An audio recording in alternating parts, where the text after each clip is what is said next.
London, Rafa. I just wanted to ask, you haven't reached the semi-finals at the Australian Open since you won the title in 2009. I just wondered if there's anything you find difficult or challenging about the conditions compared to other Grand Slams, and also do you think that this year it's not normal for you to play a warm-up tournament at Melbourne Park because that option hasn't been there in the past? Do you think that will help you? I am very sorry to tell you, I don't want to, but I have been in the final of 2012, 14, 17, 18, and another semi-final. So I got injured a couple of times here in my tennis career. So of course, have been a great tournament for me, and of course. Feel after that match, you feel good, in good shape going into the quarterfinals. Sorry, excuse me. You feel your form is good going into the quarterfinals? Yes. Oh, sorry. Obviously, you've got a lot of matches too. Losing me right, or is he trying to make fun no, of I'm not. me? No, or? sorry. Well, I don't think you know if my confidence is low or not. But well, I would have guessed that perhaps it is, but you're telling me it is not. I just don't think that you should phrase the question that way. Right. Okay. Let me just phrase a question then. Chris Everett's a tennis expert, and I'm not. She says that Andre Agassi sort of stepped down to a lower level of tournaments. Is that perhaps something that you think you might do? It helped him. Can we just try this again? Are you sorry? No, you're being a bit too much. I mean, this is like, am I talking about this match or what am I talking about? Sorry, I was only out trying to ask questions like they asked in the press conference. Okay. Well, do you want to ask me? Right. Okay. Well, what would you think was a good starting question then? Because I'm. No, you know, you're asking a question and Okay. you're already giving an answer. You know, you're right. saying that my confidence is low, and then you just said, you lost today. How was your day? Obviously, my day, you know, I lost. All right. Well, I was just interested in the press conference. They asked you some good questions. They were asking you things like, do you think you're doing sort of too many commercials, that sort of thing. I thought that was a good question.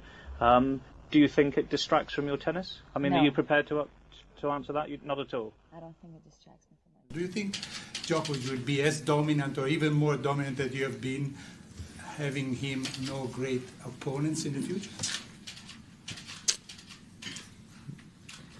But you gotta be careful how you phrase the question. You don't want to be rude to the other players because you gotta face them. I don't have to face them. I don't ask them stupid questions like that.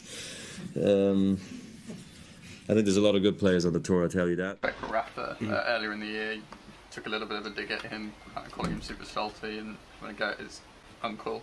I was just wondering if you thought those comments would have any impact on the match, kind of make him really want to kind of give you a bit of a beat down, show you, and that could work kind of in your favour, or how you think your relationship is now with Rafa as a whole. Can I ask you what his uncle said to me first? Do you have that fact? I can't remember, but I do remember he did. Well, you can, first. once you have that, and then I'll answer that question. But that's good by you. No, I do know he went through, I just can't remember. Yeah. I don't want to quote it wrong. Okay, but did I go at him first? Or did his uncle come at me first? Yeah, I just can't remember the Just exact coming quote. from I a don't want to journalist, say it I'll wrong. just assume you got information right. Sorry. Do you want to tell me? No, that's not my job. Congratulations. Congratulations. I lost. You lost? Yes. Oh, okay. So, what happened out there? Are you serious? No. Did you watch the match? No, I didn't. I was told that you won. I'm sorry. Question en français, s'il vous plaît. For you, all these kind of different feelings that probably through the process you're getting adjusted. Yeah, I feel like every match or every day actually, I feel like, you know, I learn a little bit more and things are coming back to me about the way that I feel and the way that I get ready for a match and, you know, and my habits on match days and those things you know, when you're training, it's like you practice at a certain time that you like and you can schedule it at any time and you can have a day off in any day of the week you want. You know, but now you're back in the groove of things and I'm enjoying being back in these cities and waking up in Rome and waking up in Madrid and I don't know, I'm a happy person. even without a boyfriend. You can just like go around. No comment. That would be nice. Is it? It would be nice. Okay. More questions about the match itself, but I'm not sure if you're aware that Nick Kyrgios was in press not long before you, and he's responded to your comments. Have you caught up on them at all? No. Can I read some of what he said to you? I'm not. You can read it, but I'm not going to answer to anything. So. There's nothing you want to say. He said that you're a very strange cat.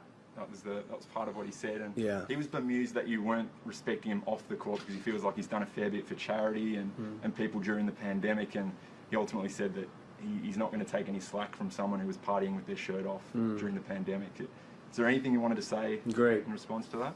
No. Maybe a couple of questions in English and then we'll switch to Polish. Who wants to start? Please raise your hand. Any questions in English? No. Okay, we'll switch to Polish.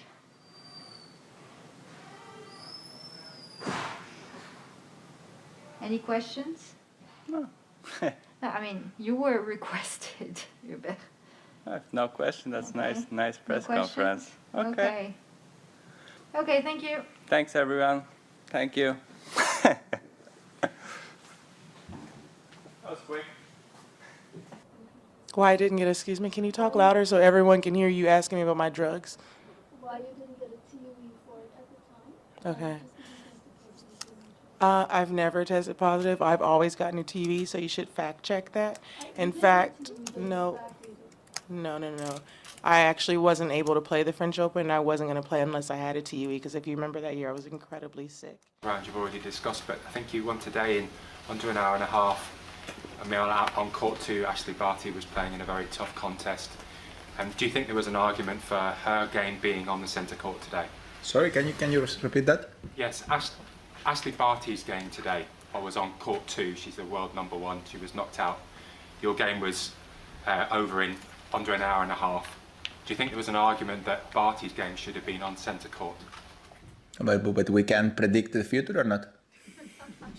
She is the world #1. I am the world #2 and I won 18 Grand Slams. So no. My answer is not no or yes. My answer is they make a decision, but you are putting Ashley Barty in front of me. For me, both decisions are good, but in the world of tennis today, honestly, my feeling is today I am a little bit more than Ashley Barty, even if Ashley Barty is the first player of the world and he already won in the French Open and she's playing unbelievable good. But we can create polemics every single day about decisions that they have to take, but at the end of the day, they have to make a decision. A day like today, everybody's playing. Of course, Djokovic is not playing in the center court. For me, the first day I have been playing in the court 1. I played in the Susan Lenglen in Roland Garros, if I'm not wrong, in the second round. So every day is a decision. So we cannot create polemics about that. Court #2, okay, they have to make decisions. Today, probably they decided that, and they have another girls playing on the